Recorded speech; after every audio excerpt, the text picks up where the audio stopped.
Welcome to Awesome Movie Year, the podcast where we take a look back at an awesome year for movies, which is every year.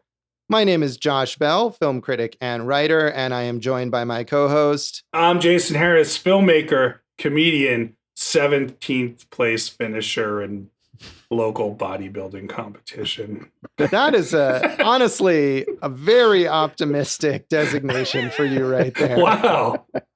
Well, I even scaled it back from like Mr. Olympia to like local competition, and still Josh is like, no, that's not happening. So. No. I mean, and I would do just as poorly. So I'm not trying to seem superior to you in any way. Believe me. All right.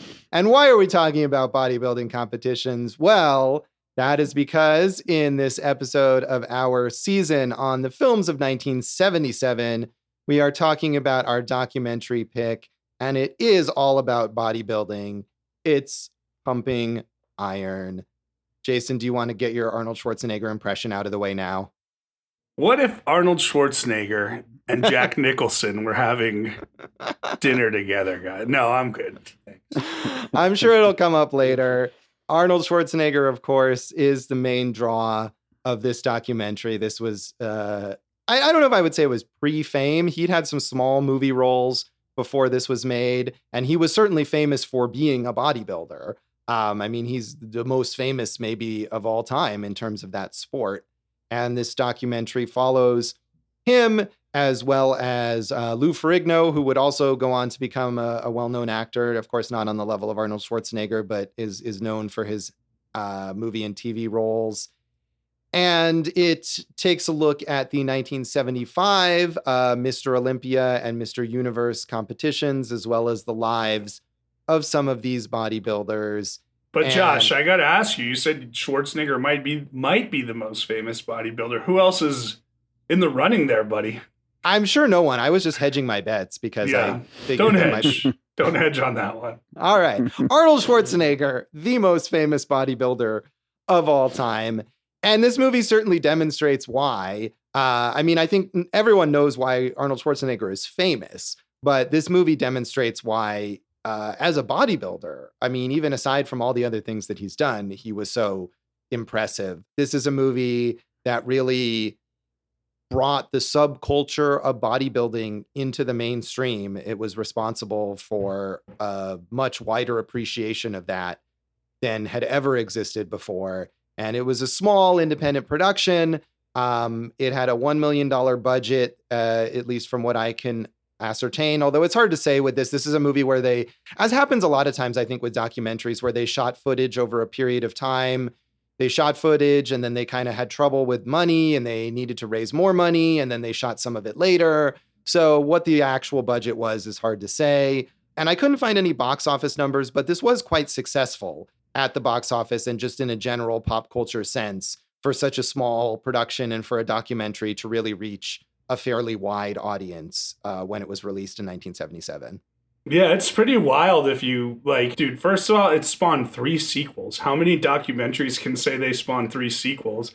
And one of them was, Raw Iron, the making of this? Yeah, that's not really a sequel. It's like a behind the scenes documentary. Okay, well, you know what I mean. But anyway, I would love to see that because it's so crazy that they shot it and then they ran out of money.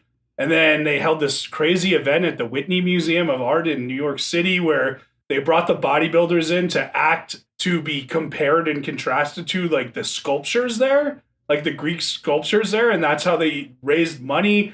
And the bodybuilders contributed. And Candace Bergen was like the MC of the evening. And they raised just a ton of money for this. And you got to remember, like you said, Josh, and that was one thing when I was watching this, I tried to remember, like this was such a niche subculture back when this movie was made. Like now it's, Schwarzenegger mainstreamed it and, gyms are all over the place, but this like really led to a major part of that fitness boom of the 80s, I'd say. Yeah, this movie was really responsible for so much of that. And I watched part of Raw Iron because I watched this on a DVD that was like the 25th anniversary reissue or something like that. And it has that documentary on there. And I didn't watch all of it, but they definitely talked about how bodybuilding at the time was kind of seen as a joke. And they show this footage from, looks like from the 30s or 40s or 50s or something of these, quote, strongman guys and these ridiculous jumpers. And, just how cartoonish and pathetic it was regarded as. And this movie really turned around the entire reputation of the sport. Yeah. And that is, it's something that's difficult, when we get deeper into this conversation to always keep in the forefront. Like, had you seen this movie and not known about this culture, it would have been, it probably would have heightened your enjoyment of it, as opposed to like, now it's just a mainstream everyday thing. Like anyone who goes to the gym, and not me or you, Josh, but anyone who goes to the gym, like, they see bodybuilder types all the time. Yes, they do. And it is, as you say, like reading the reviews that came out at the time, these are people who were discovering it. And it's interesting with the benefit of hindsight to kind of see what they said. And critics generally like this movie. Richard Eder in the New York Times said, Mr. Schwarzenegger is the central figure in Pumping Iron, an interesting, rather slick, and excessively long documentary about the small but intensely competitive world of bodybuilding. In the picture's first section, we see Mr. Schwarzenegger, a handsome man with a body as knotted as an especially lumpy vegetable soup, training, giving exhibitions, and talking about his profession. As they practice swelling their muscles and striking poses, all the time looking at themselves, the bodybuilders have the self-absorbed look of fashion models. In some cases, particularly with one contender, Louis Ferrigno, the mournful expression peering out of all those deltoids, triceps, and latissima dorsi calls up an image that skitters around a while before it is pinned down. It is, in fact, that of the 90-pound weakling to whom the bodybuilding ads were directed. It is not so much as if the bodybuilders had become muscular, but as if they had put on great muscle overcoats. And I really like that image, the idea that there's still these like weaklings underneath all of these like muscles that they piled on. And I do think that's something that the movie promotes as an idea, especially with the Mike Katz, the bodybuilder, the amateur bodybuilder who talks about how he was picked on as a child and that kind of thing. Yeah, I don't think this guy got the movie, though. I don't think Mr. Eder really understands bodybuilding. With the last name like Eder, maybe not comparing them to vegetable soup would have been a better choice. Also, excessively long. It's an 86-minute movie, bro. Yeah, no, I agree with that. Maybe he thought it should have been a short film or something like that. Yeah, so I don't agree with that. I do understand what you're saying, that a lot of the motivation for many athletes is not just athletes, actors, singers, writers, anybody, to succeed is traumatic taunting and teasing as a child. That is true. But I agree with you. It's definitely not too long. It's exactly the right length. I thought it's entertaining throughout. And as a feature film, it's not long at all. And I might have, to be fair to Mr. Eder, I might have mispronounced his name. It might be Eder. It's Eder. So apologies if he's listening. Well, that really ruins the context of my sentence, but okay. Yeah. Sorry about that. Apologies to you as well. So no, I mean, I think it's sort of like what you're pointing out, though, the idea that these people, the critics who are coming to this movie, just have no idea what to expect. They don't know anything about this subculture. They're probably not familiar with Arnold Schwarzenegger, even though he was sort of well known, or certainly like with Lou Ferrigno. And so they're coming at it from that very distant perspective, which I think is interesting. So, but again, a lot of critics liked it a lot. Gene Siskel in the Chicago Tribune, he named it as his number 9 movie of 1977. So he was a big fan.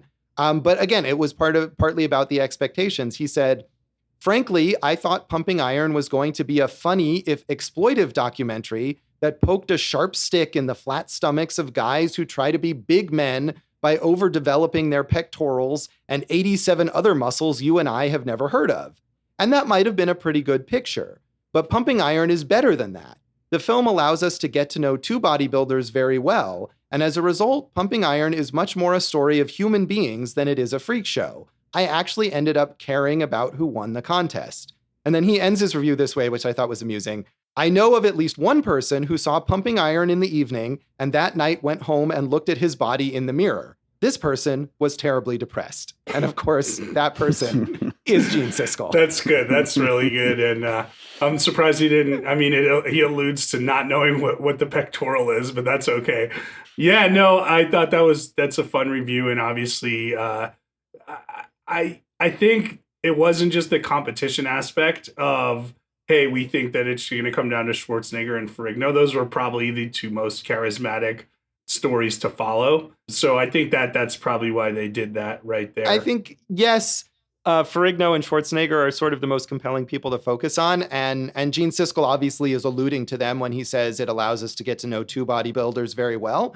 But I mean, I expected to see them like going into this movie, just knowing a little bit about it. I knew that it was about the two of them, but I think it does a good job of exploring some other personalities. And as I mentioned, Mike Katz, the amateur competitor who talks all about his childhood being taunted for wearing glasses and being taunted for being Jewish. Like, it explores him pretty well. And Franco Columbo as well, who comes from Sardinia and, has kind of raised above his circumstances. So there's more than just Schwarzenegger and Ferrigno who get a full sort of personality portrayal in this movie. I agree. And the Columbo stuff I found to be part of probably some of the most interesting stuff in there, because at least at this point in time, he's coming from a very traditional family and traditional old values. And, he just looks so different than everyone else on Sardinia, and not just that, the way his body is, but the way he's dressed compared to the rest of his family. It's kind of interesting.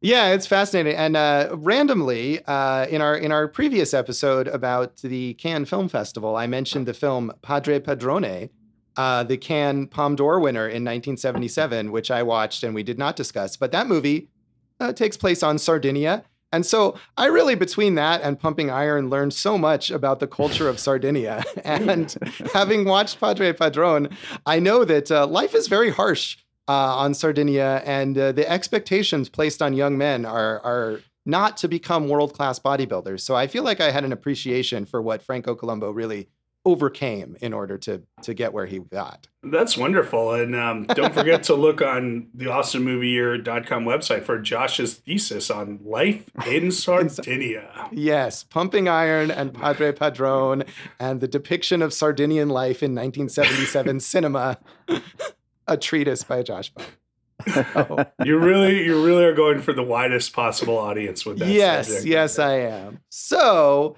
not everyone loved it. Not surprisingly, Pauline Kael in The New Yorker was not a fan. Well, she was not a huge fan. She called it a competently made documentary about the grotesque comic subculture of bodybuilding. It holds the viewer's interest, but it does so by setting up the bodybuilding champions for you to react to in a certain way, and then congratulating you for seeing them in that psychologically facile way. The directors, George Butler and Robert Fiore, treat Arnold Schwarzenegger, Mike Katz, Franco Columbu, and Louis Ferrigno and his parents as if they were fictional characters. And there are elements of presumption, cruelty, and condescension in this. The film never transcends its own slickness. And I think the idea of treating them as fictional characters, and like in a lot of documentaries, there are bits here that are kind of staged to one extent or another. I think that's not necessarily a bad thing in that they're crafting a narrative and they're creating entertainment value to keep the viewer's interest. But you could argue that it's sort of like fake or superficial. No, I mean, look, if we're going all the way back to our 2007 season, one of our favorite documentaries, King of Kong, is all about this battle between two rivals, and we know that they play it up for the camera, and that makes for the most interesting story. So I'm all in on creating that underdog versus Goliath story here. Arnold being the Goliath and poor little puny 275-pound Lou Ferrigno being the underdog. Yeah, I mean, and as we talked about, I think in a bunch of these documentary episodes, I mean, the way these things are crafted is you have to put a narrative structure on them. And in watching that Raw Iron behind the scenes documentary, they note that they shot 100 hours of footage for this movie. I mean, which is not uncommon for a documentary. And you have to be able to pare that down and to craft it into a narrative. And I think they do that really well here. And certainly Schwarzenegger is playing up for the camera. I mean, Schwarzenegger is definitely the Billy Mitchell of this movie in terms of his his sort of charismatic villainy, I guess you could say. I mean, he's really the Billy Mitchell of the bodybuilding world, with all the records that Billy Mitchell holds in video games and Donkey Kong and everything. Yes, he certainly is. So I think that's fine. I don't necessarily think that that's bad. I think you can acknowledge that that's the way that the movie is constructed. And, you know, it doesn't get into like the history of bodybuilding or like the complex social issues regarding it or dangers or anything like that it could have. But that's not what it's about. That's not the point. It's a great portrayal of these personalities, and it does an excellent job of depicting them, I think. Yeah, and like we said, like this is at a time when, like maybe now what you're saying, that's another route to take because bodybuilding is so prevalent as a mainstream activity. But back then, this was an introduction to this subculture. So I don't really think maybe people were like, oh, what is the history of it? It's like, really, let's put on the two brightest stars and let them go at it and get people involved as from a rooting perspective. Yeah, I mean, certainly you can root, and that's what something that Gene Siskel alludes to in his review, that you get to the point where you're like, you care. And I think that's important to care about what happens. And that's something I think we're used to in documentaries these days, especially about different subcultures, where like the King of Kong or whatever, where it sets up the idea of the rivalries and whatever, and we start watching it as if we're watching a sporting event. But maybe that wasn't something that people were as used to watching a documentary in 1977. I'm not sure about that, actually. Well, it's definitely not in your thesis on life in Sardinia in the 70s. No, it's not. It's not really part of that discussion. So any other background things that you want to mention on this movie, Jason? A couple of other things. Originally, there was a way into the story was that they were going to get Bud Cort, who played Harold in Harold and Maude, to be trained by Arnold Schwarzenegger to transform his body into, that was kind of their way into this documentary, which I guess would be, a Super Size Me way back in a different way, right? So, but after they started that, they all agreed maybe this isn't the best for the project. And he actually gave up his salary to put it towards the movie, which is cool. And then the other thing is, we said like Arnold Schwarzenegger is kind of known by then. Look, while they were filming this, maybe like he wasn't as known because it was 75, although this was him going for his sixth straight Mr. Olympia championship. But in 1976, he won a Golden Globe, which I had no idea about, for the best acting debut in a motion picture, which is not a category anymore, but it was, I think, Bob Rafelson's Stay Hungry. So by the time this came out, he had won six Mr. Olympias in a row, had a Golden Globe, and then this came out and was a big hit. So if you're wondering where that kind of trajectory started for Schwarzenegger before Conan Conan the Barbarian launched him into the next stratosphere, that's where it is. Yeah, he was definitely like a rising star. And Stay Hungry, which I haven't seen, but is a movie about like bodybuilding and fitness culture, I believe, and he plays a bodybuilder in that movie. Right. Yeah, and we just talked about Robert Altman in our last episode. Schwarzenegger, one of his earliest roles also around this same time was in The Long Goodbye, the Robert Altman film, where he plays like a henchman to some bad guys in like one or two scenes, which is, it's very weird to see him show up in that movie. Well, yeah, I mean, he is a striking presence, especially back here with the, he pops on the screen. He is statuesque, as he wants you to know over and over again. That he is. So, Jason, had you seen this previously? I had seen it, Josh, back in the day. I was on tour for stand-up comedy. That was a little thing we used to do before the pandemic started.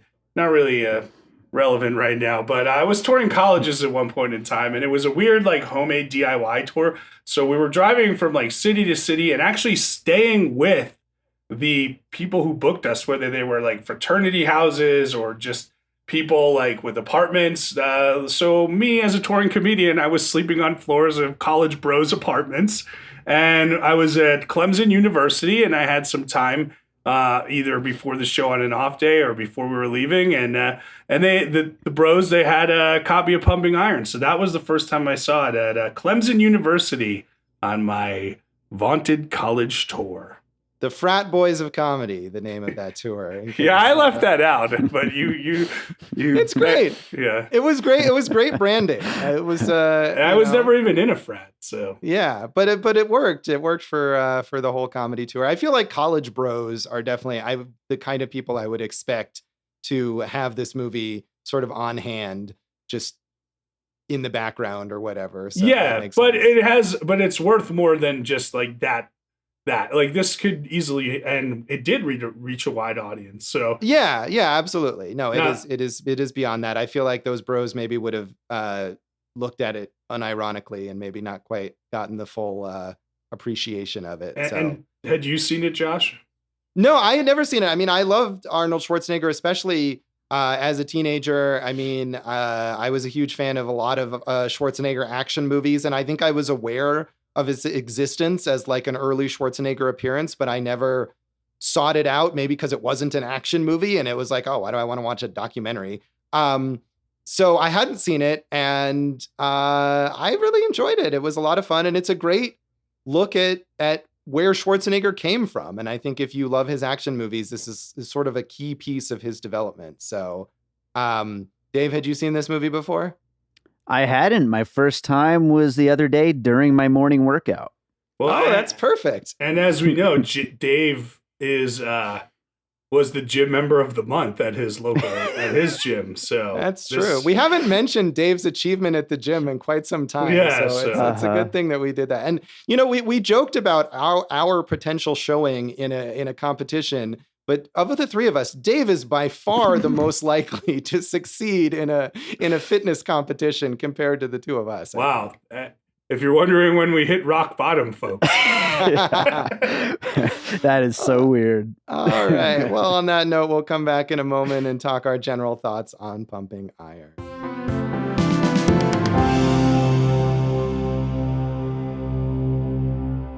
Welcome back to Awesome Movie Year. In this episode of our season on the films of 1977, we're talking about our documentary pick, Pumping Iron, starring Arnold Schwarzenegger, Lou Ferrigno, Franco Columbu, Mike Katz, and a whole bunch of swole dudes. Ken That's Waller. the word, right?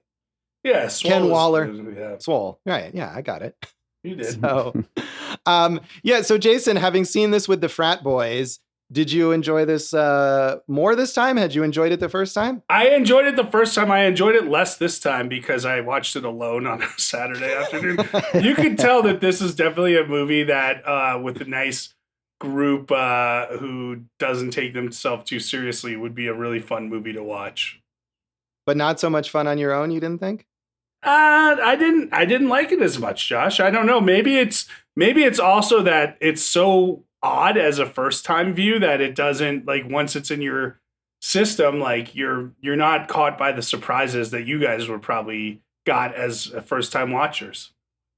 Yeah, I enjoyed this quite a bit. And I knew what to expect in that I knew it was a bodybuilding documentary and I knew it featured Arnold Schwarzenegger and Lou Ferrigno, but I just found it super entertaining. And I think having seen movies like The King of Kong and Spellbound and Word Wars, and there's so many of those movies these days, those documentaries about these different subcultures, it really struck me as a precursor to those and very similar. And I felt like I could enjoy it and be entertained by it in a very similar way. So yeah, I had a lot of fun, and I felt like it's definitely a great sort of glimpse into the psyche of Arnold Schwarzenegger.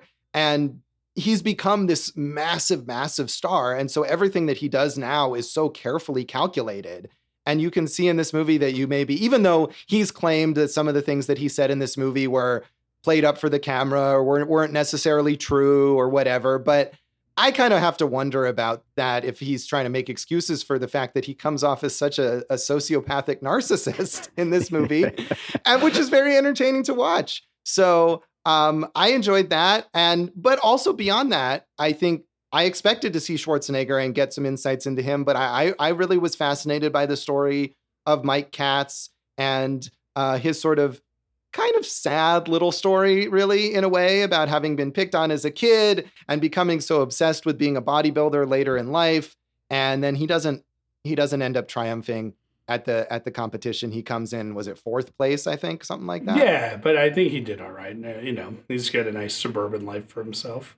Right. No, he does. But in a way, that was sort of part of the sadness of his story, that he has that life. He's got a job. He's a school teacher. He's got 2 kids who clearly love him. And yet he's so focused on the idea of succeeding in these bodybuilding competitions. Like he can't feel fulfilled without that, despite everything else that he has. And I thought that was really fascinating. Yeah. Okay. So let's go over that, because also, you got to remember, before this, he was on the Jets, right? The New York Jets, as they talk about in the movie. And he says, that things were going great with his football career. And like many other athletes, he got severely injured, and that kind of ended that. But, we know this. Athletes, if you are an athlete, like losing that competitive edge is so tough for athletes. So they always need something to strive for. And I think that, even if he had turned out to be a great football player, it was as much, look, obviously the accolades and the recognition are important, but it's as much about like constantly working towards that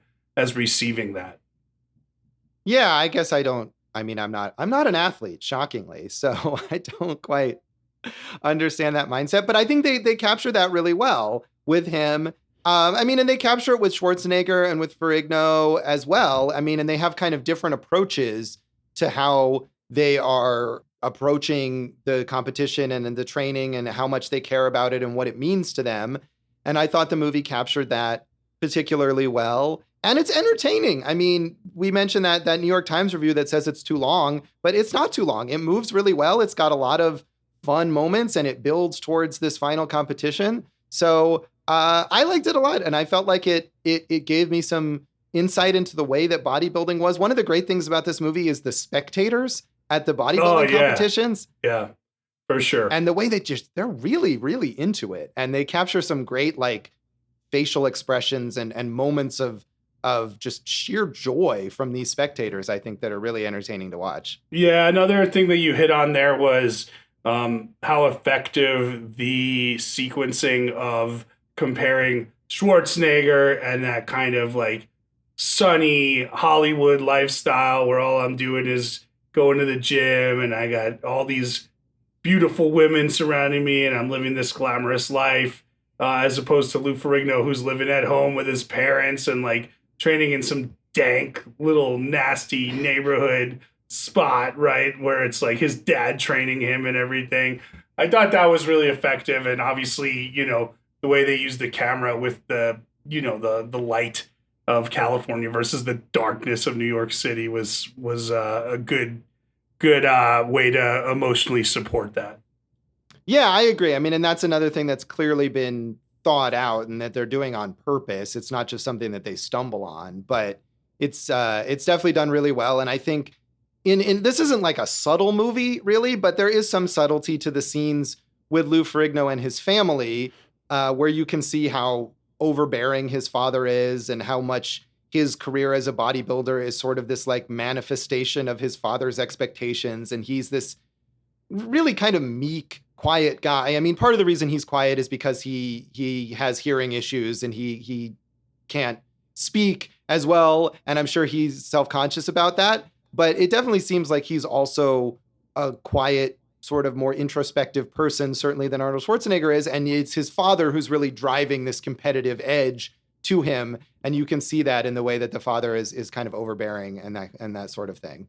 Well, yeah, Josh, one thing you mentioned is that like Schwarzenegger is this narcissist, but it's kind of funny because in our last episode where we talked about Shelley Duvall's character in Three Women as like this unaware narcissist that nobody likes, like everyone gravitates towards Arnold Schwarzenegger and loves him in this. And like, I think it's like endearing in an asshole-ish way. Like he owns it, right? He owns that's who he is. And like, he's got all those crazy quotes in this movie that are like, some of them are hilarious. And here's the opportunity, Josh, to do the steadfast, amazing impression, right? But yeah, all right, go for it. When he's talking about the pump and what it feels like for him, and he's like, it's as satisfying to me as coming is, as satisfying as having sex with a woman and coming. And so can you believe how much I am in heaven? You know, I'm getting the feeling of coming at home. I'm getting the feeling of coming backstage when I pump up, when I pose out in front of 5,000 people, I get the same feeling.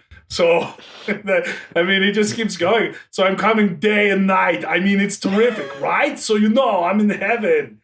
Like, that's a hilarious quote right there. That is, that moment in the movie, I think, is the one that people remember the most. The story of Schwarzenegger talking about how pumping up is like coming. And you're right. He absolutely knows, like, as he's telling that story, he's like, this is gold. He knows that they're going to use that in the movie and people are going to remember it. Like, he's very aware of what he's doing. My favorite review of this on Letterboxd, somebody wrote, a chilling portrait of a self-obsessed man born without empathy who is just constantly coming. Yeah. Well, he's got a lot of those, like, even when the other bodybuilders are like trying to one-up him with their words, you know, like, you could see how smart Arnold Schwarzenegger is on this, like, where someone's like, you know, after this, you have to go drink a milk or something like that. And he goes, milk is for babies. When you grow up, you have to drink beer. You know, like, that was a good one. And when the bodybuilders were like, yeah, you've been the king for so long, but the king of the hill can only go down. And he goes, or stay up. You know, like, he's very, yeah, he's great. And I think that in a weird way is a contrast to say someone like Billy Mitchell, where you watch The King of Kong and you hate Billy Mitchell. You don't like him at all. But Schwarzenegger behaves in a similar way, and yet you love him. He's so charismatic and he's so fun. And like, I don't know who Gene Siskel was rooting for, but despite Lou Ferrigno being this underdog and being this soft-spoken guy, I totally was still rooting for Arnold. No, through the competition. No way. I was rooting for Lou Ferrigno. Dave? No, Arnold all the way. Yeah, I guess like even when they like fire back at him, like, you know, we're like that King of the Hill line, you know, like, and they're like they try to like always one up him and they never get him because like they follow up with like the bodybuilders like, well, the wolf on the hill is not as hungry as the wolf climbing the hill, and Schwarzenegger just right away is like, that's true. He's not as hungry, but when he wants the food, it's there. You know, like he's always got something to say, and it's like, I don't know. I was rooting for Ferrigno. I like the blue collar, you know. Yeah. Story. Well, I mean, I didn't dislike Lou Ferrigno. I mean, I think he comes across as very likable too, in a different way, and you can sympathize with him again for the way that his father has kind of pushed him maybe beyond where he's comfortable. But everyone loves Schwarzenegger. I love how in the tank the judges are for Schwarzenegger. Oh, yeah. Like they introduce him before he's won, when he's just competing, when they're supposed to be impartial, and they introduce him as the one and only Arnold Schwarzenegger. Like, come on, how do you even pretend to be like unbiased at that point? It's impossible. So, yeah, and maybe where they were just riding that, like, hey, he's our star, he's gonna break us into the mainstream, as you know, we've seen. But yeah, I don't know. I think some of Schwarzenegger's best stuff is also the stuff where like he's playing mind games with Lou Ferrigno, and like there's that breakfast where Ferrigno and his dad are sitting with Schwarzenegger, and like it's the morning of the competition, and Schwarzenegger's just like, and he says it like so passive aggressively. It's amazing. He's like, can you imagine after today I'll be 6-time Mr. Olympia? I mean, you're Mr. Universe, so that's great too, you know? I'm like, really he's just on it the whole time. He is, and it's great. I mean, he tells the story about how he messed with that other competitor by telling him he should scream during competitions. And I mean, again, like, even if it turns out that these stories are not true, which Schwarzenegger has claimed, especially the story about how he didn't attend his father's funeral, he's like, oh no, I didn't. That's not true. The fact that he decided to tell those stories, knowing that they weren't true in order to play them up, is also an illustration of his sort of calculated insanity. And I think either way, it's great. Yeah, this Arnold Schwarzenegger, if he wasn't from 1975, would have been a perfect contender for an early season of Survivor.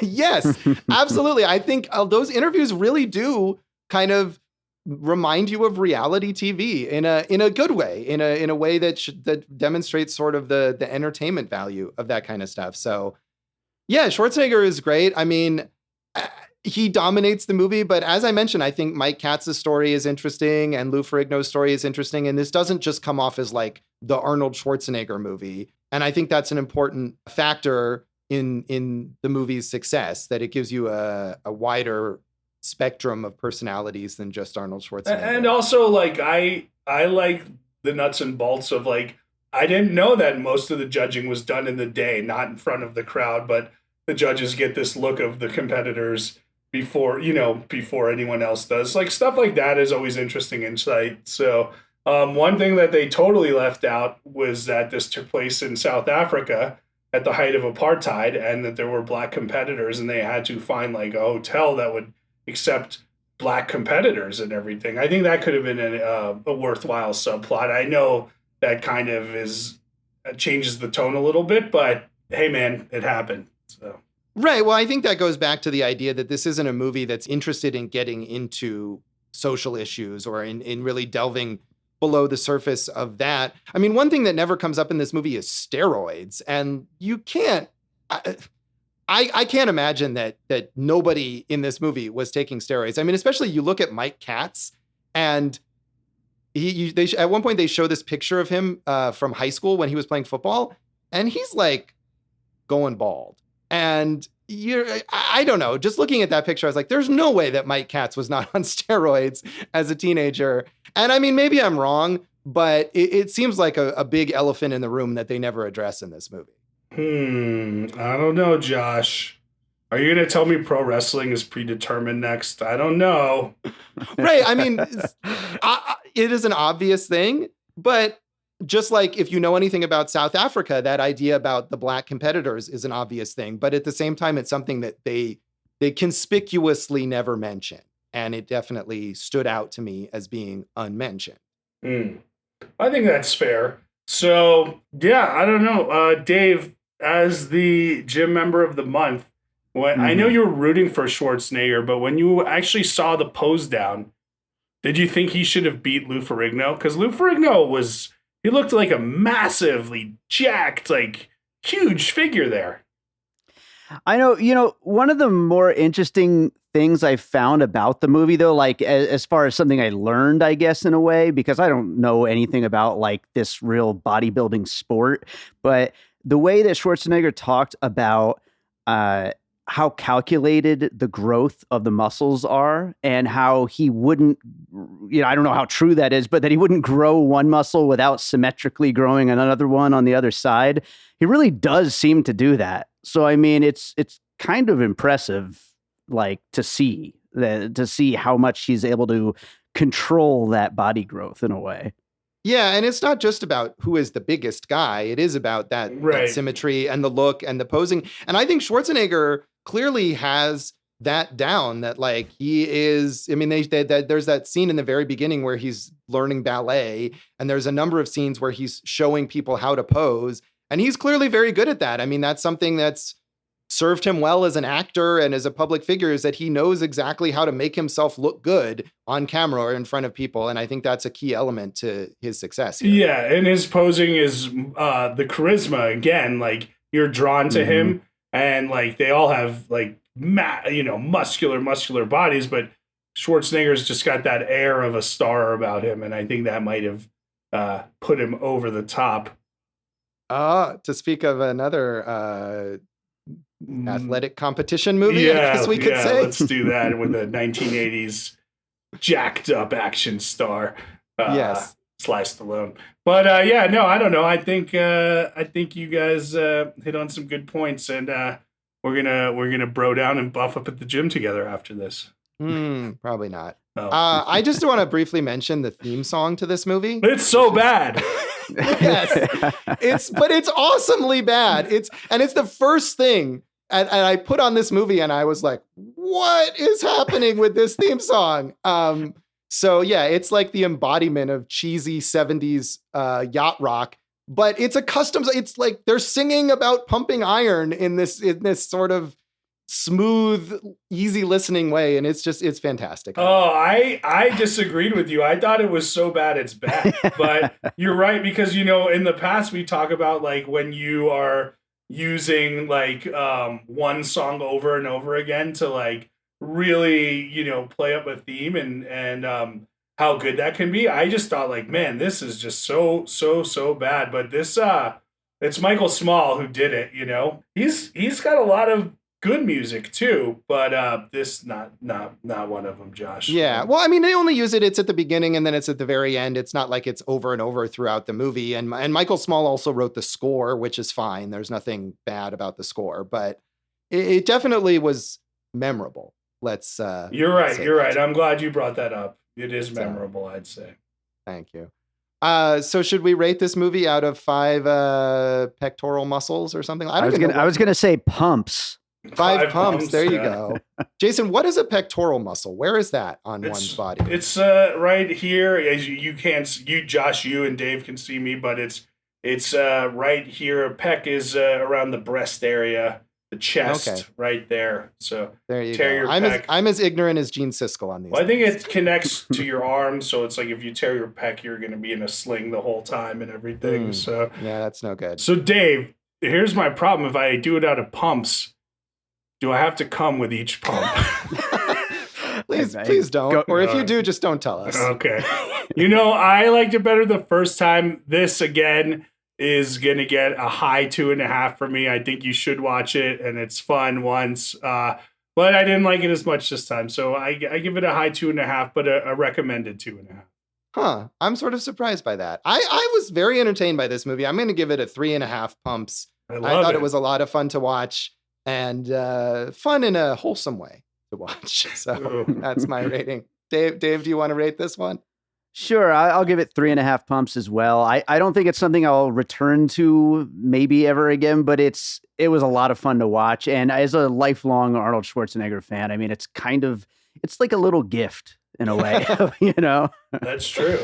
Yeah, and I can see, Jason, how maybe I probably also would not watch this again, and maybe it would be less fun to watch the second time, but I certainly enjoyed it this time. Yeah, like I said, worthwhile watch and worthwhile for us to cover. Indeed. So we'll cover it a little more when we come back and talk about the legacy of pumping iron.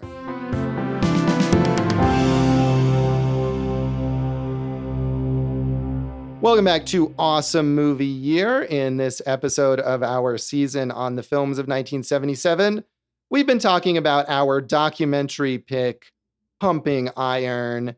And of course, the massive legacy of this movie is Arnold Schwarzenegger, his career as a movie star, as a governor, as a fitness superstar, I guess. I mean, we could just talk about Schwarzenegger the whole time, but Jason, do you have any highlights of Schwarzenegger's career that you think are most notable here? Most notable here, I should have got Kindergarten Cop. That's right, for a remake, right? So, yes. I was going to say, I think this movie, this is one of those interesting things where this movie did as much for the star as the star did for the industry or for the movie. It's kind of like everything got elevated at the same time, right? Like people wanted to see Schwarzenegger and he went on to great things. And because Schwarzenegger is in this and he's so charismatic, people wanted to see the movie. And because of this movie and Schwarzenegger, the fitness industry and the bodybuilding industry became so much bigger and more mainstream. Yeah, it is sort of like a cycle that builds on itself. And Schwarzenegger, because, I mean, he became popular in large part because of this movie, and it led to him being in Conan the Barbarian, which was his first big superstar role. But I think his popularity then fuels the popularity of this movie. You're absolutely right. And people who are Schwarzenegger fans later on, throughout the 80s and 90s, come back and they watch this movie to kind of see the origin story of Arnold Schwarzenegger. So absolutely, that's a big part of the legacy of this movie. I think if Arnold Schwarzenegger hadn't become such a superstar, maybe this movie wouldn't have had such a lasting legacy. Although it did do a lot for bodybuilding as a whole, as a sport. Also, Gold's Gym, which is the gym where Schwarzenegger trains in this movie, became a huge franchise after being featured in this movie.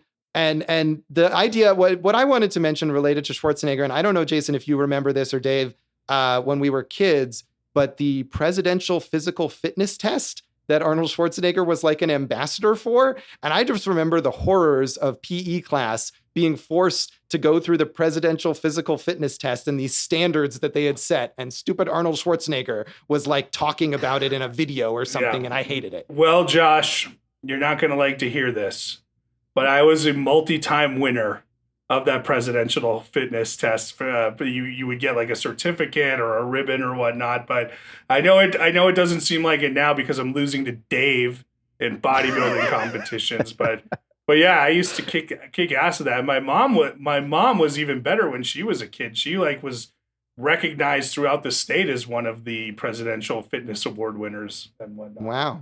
I never won that award. I was a multi-time presidential physical fitness loser. You're a loser.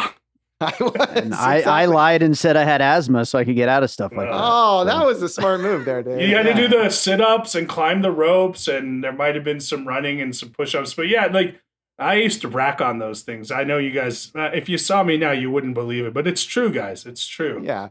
I remember you back in the day when you were quite an athletic type. So I believe it. Yeah. And, but yeah, that definitely like brought back memories for me, the stupid presidential physical fitness thing. Now, did either of you, I mentioned Kindergarten Cop, do either of you guys, I mean, True Lies, I think is the one I would go to, but what's your favorite Schwarzenegger movie that's not The Terminator or T2? Oh, well, T2 is one of my like favorite movies of all time, but True Lies is a lot of fun. I agree. I haven't seen it in a while, but I definitely enjoyed it. I kind of have a soft spot for Last Action Hero, actually, which is the giant flop that's been a bit rehabilitated over the years. And I remember that being actually quite entertaining and features Arnold kind of making fun of his image and was pretty fun. So Dave is a self-proclaimed Schwarzenegger fan. What is your favorite? Yeah, I would have gone to T2, of course, but I'm actually surprising myself here. I think I'm going to go with Kindergarten Cop. Yeah, you got to throw Twins on that list too. That's ripe for a remake also.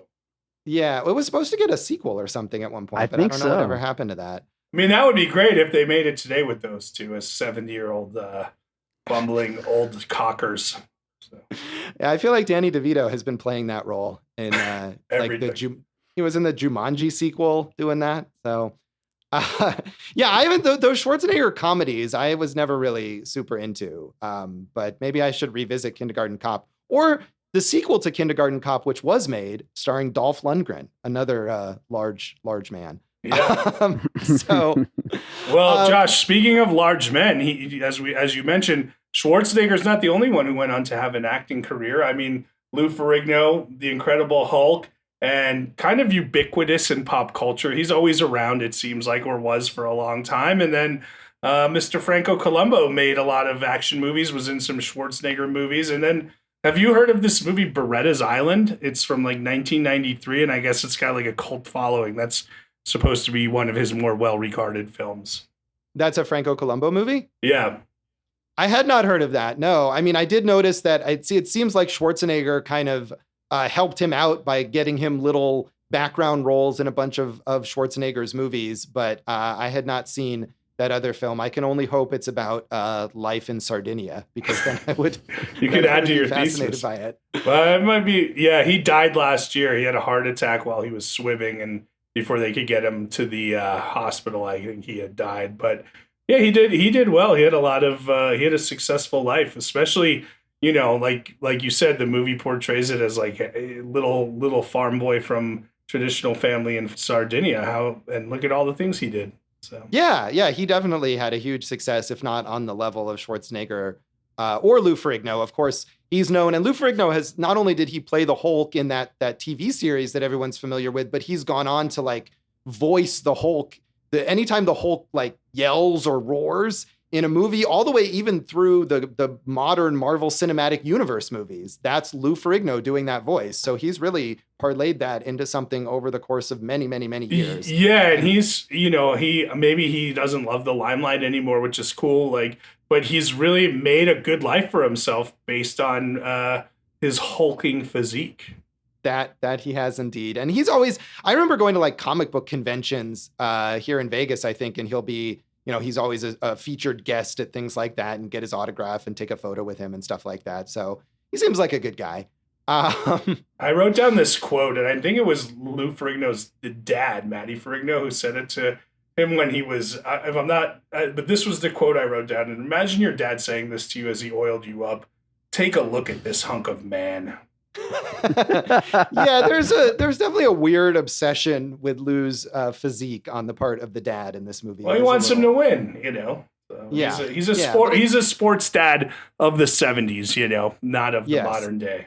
Yeah, it's a little off, but I wanted to mention too the sort of modern thing that we know in pop culture, maybe more than bodybuilding competitions, is the World's Strongest Man competition, which started in 1977 and in part based on kind of the momentum of this movie. And Franco Columbo was one of the earliest competitors in that. And now I feel like if we see, you were saying, oh, who is the most famous bodybuilder? And I don't know who's a famous bodybuilder now, but people in the World's Strongest Man competition are sometimes famous. Someone like Magnus Vermagnuson. My favorite of all the World's Strongest Men. Yes. But of course, the actor, and I can't pronounce his name, but the actor who played the Mountain on Game of Thrones for many years, he's a big World's Strongest Man competitor as well. I think he won, or he's the reigning champion, the guy, the Mountain. But Lou Ferrigno also competed, and I think he came in fourth that first year, so that's pretty cool. So yeah. And that's definitely like become a pop culture thing. Jason once wrote a screenplay called The World's Strongest Nerd.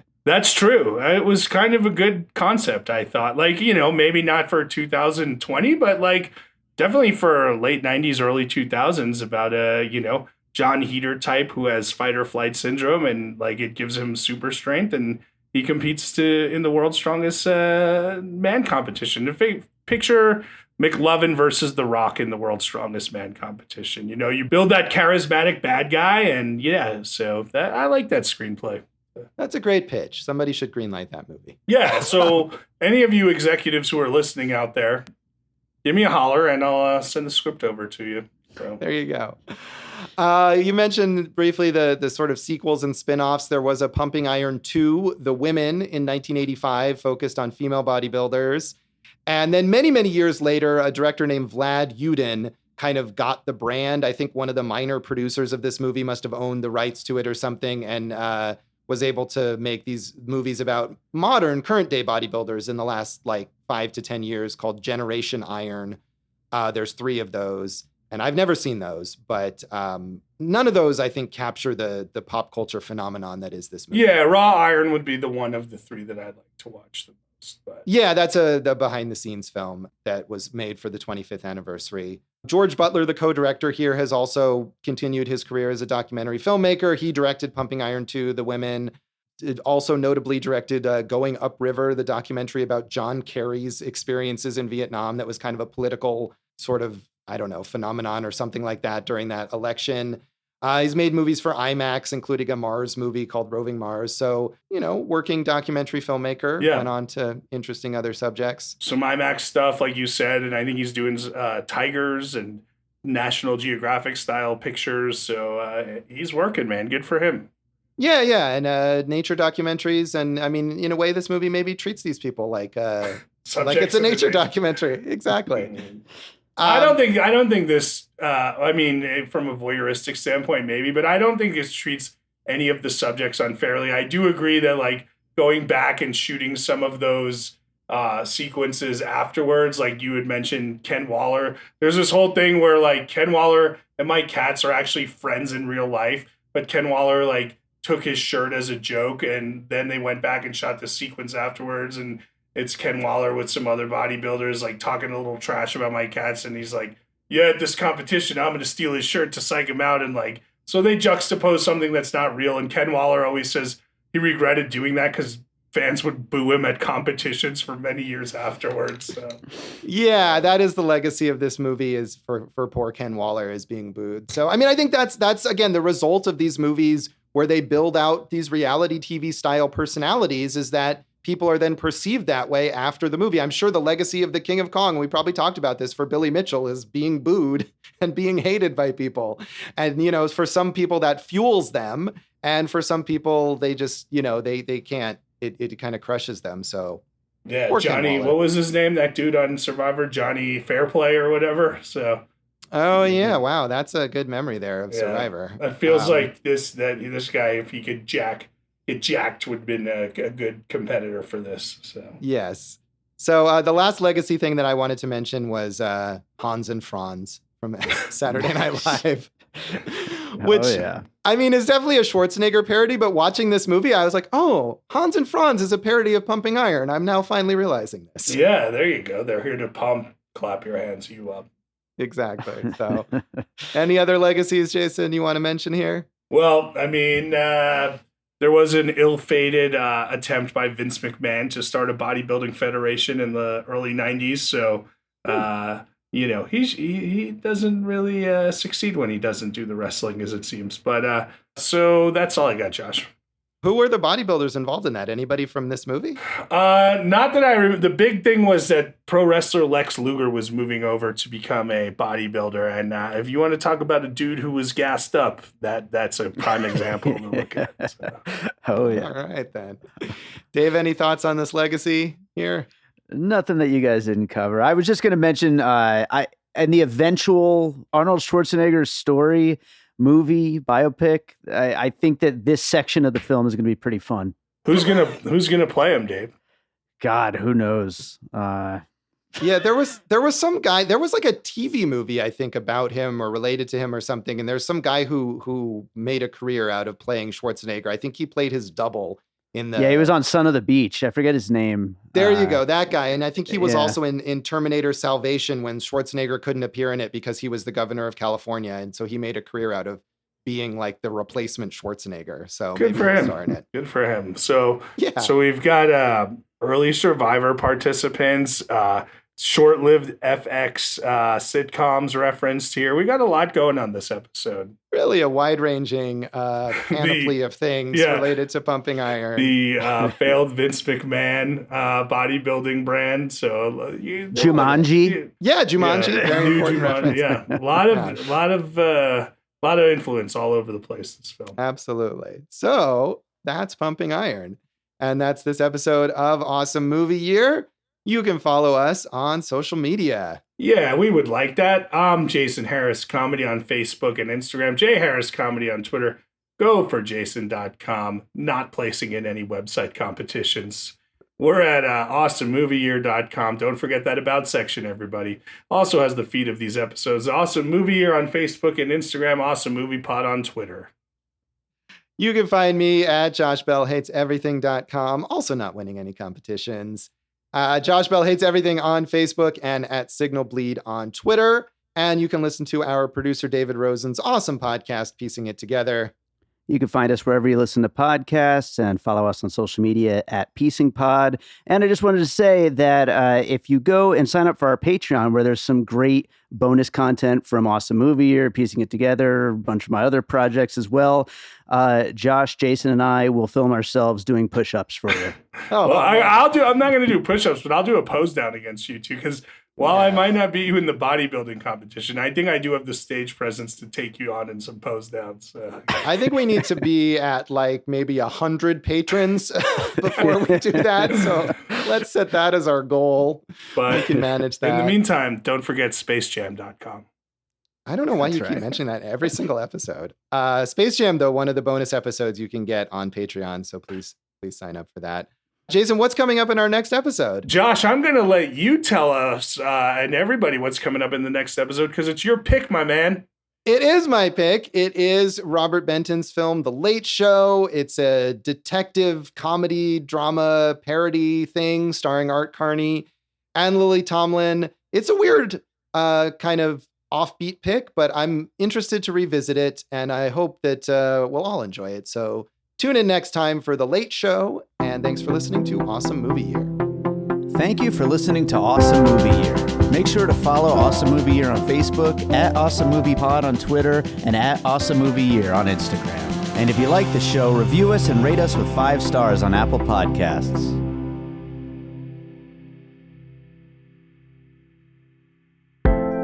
An All Points West production, produced by David Rosen in Las Vegas. Awesome Movie Year. Listen to Awesome Movie Year. It's me. It's me, Arnold Schwarzenegger.